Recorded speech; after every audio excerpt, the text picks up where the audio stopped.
Hi കൂട്ടുകാരെ, നമ്മൾ നഴ്സറിയിൽ നിന്ന് പറഞ്ഞ ഇറക്കമാണ്.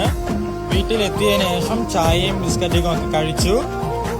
മേലൊക്കെ കഴിവതിനു ശേഷം ട്യൂഷന് പോകാൻ വേണ്ടി ഇറങ്ങുന്നതാണ്.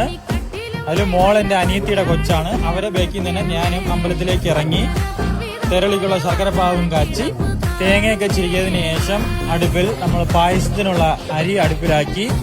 അതിനുശേഷം തെരളിക്കുള്ള മാവെല്ലാം കുഴച്ചെടുത്തു. പിന്നെ പൂജാരിമാർക്ക് ആദ്യം നിർബന്ധമായിട്ടും വേണ്ടത് വൃത്തിയാണല്ലോ. അങ്ങനെ മുട്ടടപ്പള്ളിയുടെ അവിടെയൊക്കെ വൃത്തിയാക്കി തെരളി ഉരുട്ടാൻ തുടങ്ങി. തെരളി ഉരുട്ടി നിന്ന് ഉരുട്ടിയത് കൊണ്ട് നടുവിനൊക്കെ നല്ല വേദനയുണ്ട്. അങ്ങനെ പിന്നെ അവസാനം ഇരുന്നപ്പോഴത്തേക്കും കുഴപ്പമില്ല.